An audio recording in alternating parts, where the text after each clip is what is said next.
दोस्तों नमस्कार, मैं हूं विनोद कुमार। आप देख रहे हैं न्यूज परिवर्तन 24 खबरें पंजाब के शहर राजपुरा से।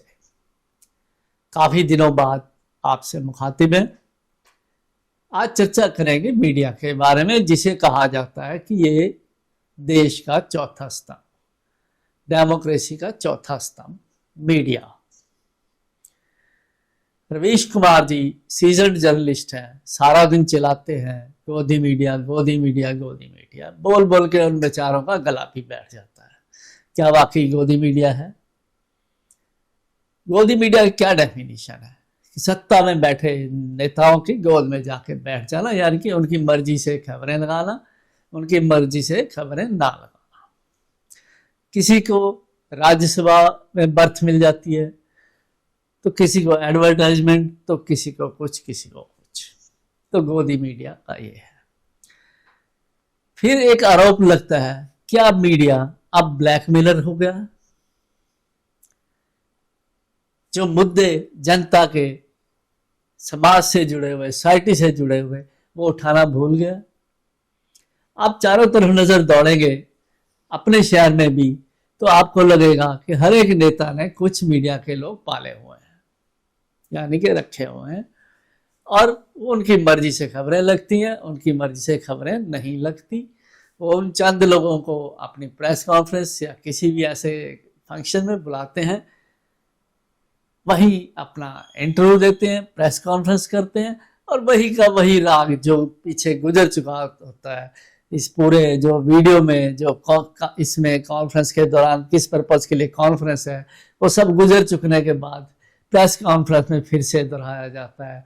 और ये गोदी मीडिया, ये जो ऐसे लोग रखे हुए नेताओं द्वारा, वो खुद वहीं से सवाल शुरू करते हैं। कोशिश इनकी रहती है कि यहीं पे ही हम ये प्रेस कॉन्फ्रेंस खत्म कर दें, ताकि कोई मीडिया का लोग ऐसे अवकड़ सा सवाल उनसे ना पूछ सके। ये लगभग सभी नेता सभी शहरों में कर रहे हैं। अब मुद्दा था ब्लैकमेलिंग का। एक मुद्दा सामने आया पंजाब के एक छोटे से शहर राजपुरा से, जहां लगभग 75 के करीब मीडिया के लोग हैं, तो 30-40 एक्टिव हैं। कुछ तो दिवाली के दिनों में ही जागते हैं, उनकी खबरें चलना शुरू होती है। शाम स्वीट्स पे आपको याद होगा, काफी देर पहले पिछली दिवाली जब गई है ये, उसमें कुछ जीरकपुर से आए मीडिया के लोगों ने वहां पे देखा, अपने कैमरे द्वारा सारा दिखाया कि किस तरीके से वहां गंदगी है। तो कुछ मीडिया के लोगों ने कहा कि अगर कोई भी दुकान पे कोई पत्रकार आता है कुछ मांगने के लिए, तो कृपया उन्हें बताएं।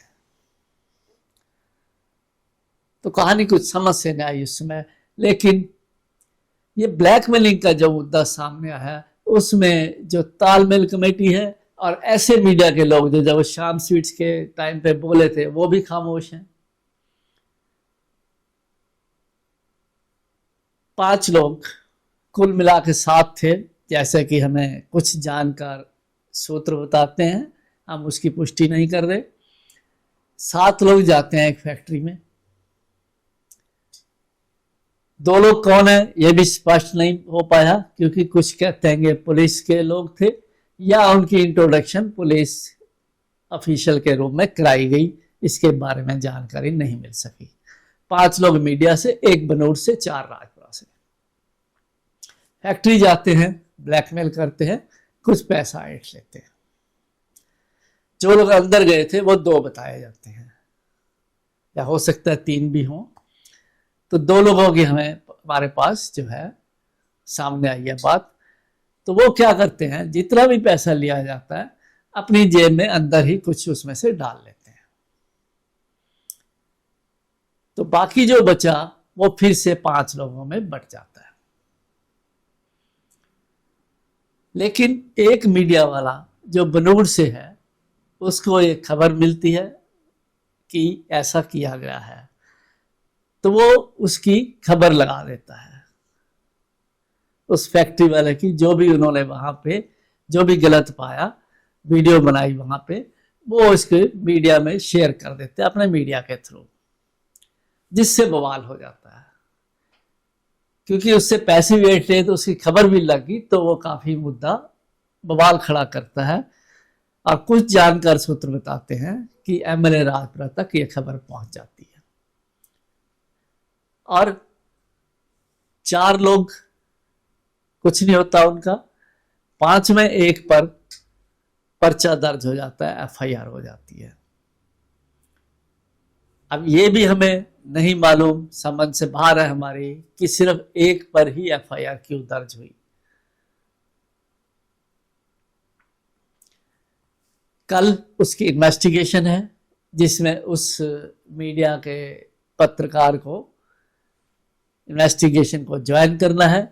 अब देखने वाली बात यह है कि क्या 4 लोग बाकी के जो थे वो उनका नाम वहीं पे लेगा इन्वेस्टिगेशन के दौरान।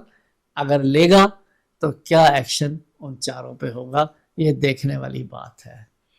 सवाल ये है कि आज मीडिया इस लेवल तक पहुंच गया है। गिरते गिरते गिरते गिरते ये स्तर मीडिया का बद से बदतर हालात में आज है, जिसे कभी गणतंत्र का, डेमोक्रेसी का चौथा पिलर कहा जाता था। मंटो ने, जो एक कवि रहे हैं, पहले भी हमने आपसे शेयर की थी ये बात, कहा था कि एक तवायफ एक पत्रकार से अच्छी है। दोनों को चुनना हो तो तवायफ बेटर है, अच्छी है। कारण तवायफ पैसा लेती है, शरीर बेचती है। पत्रकार पैसे के बदले लोगों के मुद्दे, सोसाइटी के मुद्दे, समाज के मुद्दे बेच देता है, दबा लेता है।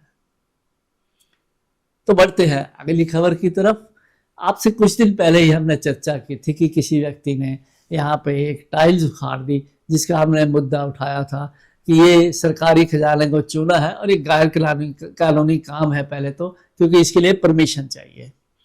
परमिशन नहीं है, फिर उसके ऊपर 360 रुपये पर स्क्वायर फीट के हिसाब से जो है उसकी फीस है म्यूनसिपैलिटी की। ये तकरीबन हमारे अंदाजे से वो एरिया 600 स्क्वायर फीट के करीब बनता है, 40 फुट लंबा, 15 फीट चौड़ा। ये हमारा अंदाजा है, एक्चुअल मेजरमेंट हमने नहीं की, लेकिन जितनी दुकानें बनी हुई वहां पे उससे हमें अंदाजा यही लगा। यानी कि 2,16,000 हमने कैलकुलेट किया था, वो सरकारी खजाने को चूना है।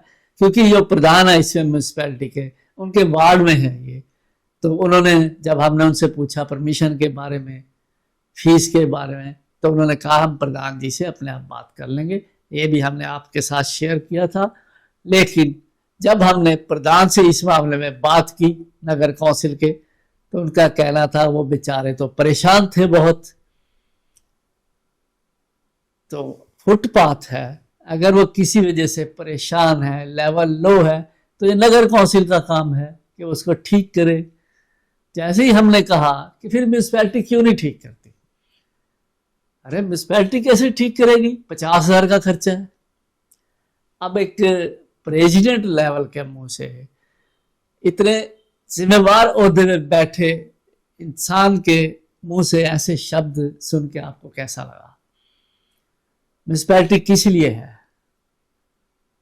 अगर कोई चीज ठीक नहीं है तो उसको ठीक करना किसका काम है? म्यूनसिपैलिटी का। अब 50,000 रुपया नगर कौंसिल का बचाया, 2,16,000 का चूना लगा के म्यूनसिपैलिटी के खजाने को। अगली खबर की तरफ, चोरियों के फिर से ये लूटपाट, बाइक खींचना, ये घटनाएं 2 कल सामने आई, एक ही दिन में 2 घटनाएं। तो फिर से लॉ एंड ऑर्डर पे शहर के सवालिया निशान खड़े हो गए। एक हादसा होता है होलसेल अनाज मंडी, जहाँ सुबह 4 बजे पहले 3 बाइक सवार आते हैं, जिनके हाथ में बताया जाता है कि तलवारें थी और गंडासे थे, और वो एक कैनेटिक में अपने बाइक मारते हैं, कैनेटिक गिर जाती है और कैनेटिक लेके वो दौड़ते हैं, चले जाते हैं। देखिए सीसीटीवी की फुटेज सामने आती है। उसके बाद अंडरब्रिज, जो कि हमेशा से वहां हादसे होते रहे हैं, हादसों का शिकार वहां पे ना जाने कितनी जनता हो चुकी है अब तक। वहां पे सुबह 4 बजे कोई एक ड्यूटी पे जा रहा था, किसी अपनी फैक्ट्री में जॉब पे जा रहा था, उस पर हमला कर दिया जाता है, उसको बेहद बुरी तरीके से जख्मी कर दिया जाता है और वो सिविल हॉस्पिटल में बाद में दाखिल कराया जाता है। वो अंडर ब्रिज ऐसी जगह थी, आपको याद होगा, वहां लाइट्स नहीं थी, जिसका मुद्दा हमने लगातार उठा के उसके बाद वहां 7 लाइट्स का प्रोविजन हुआ, यानी कि 7 लाइट्स, स्ट्रीट लाइट्स वहां पे लगी दिखेंगी आपको। इतने हादसे हो चुके हैं वहां पे, आप अंदाजा भी नहीं लगा सकते। लेकिन पुलिस पेट्रोलिंग नदारत,